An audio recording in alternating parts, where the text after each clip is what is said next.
Hello, श्रद्धा रेसिपीमध्ये सर्वांचं स्वागत आहे. आज आपण बनवणार आहोत peri peri chicken with butter rice.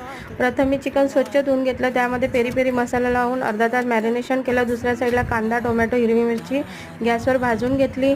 नंतर पॅनमध्ये तेल टाकून ते मॅरिनेट केलेलं चिकन थोडं शॅलो फ्राय केलं. नंतर ते स्टिक करून त्याला तंदूर स्मोक दिला.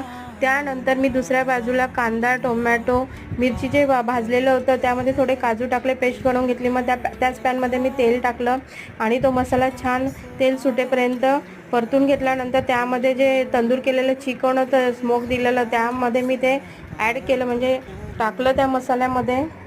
आणि नंतर दुसऱ्या साईडला मी पॅन ठेवून बटर टाकलं. बटरमध्ये थोडं तेल टाकलं आणि त्यामध्ये राईस टाकला. तो राईस छान परतून घेतला आणि परतल्यानंतर खाण्यासाठी तयार आहे peri peri chicken with butter rice. नक्की करून बघा, खूप छान लागतो. वेगळा प्रकार आहे. चॅनलला लाईक, सबस्क्राईब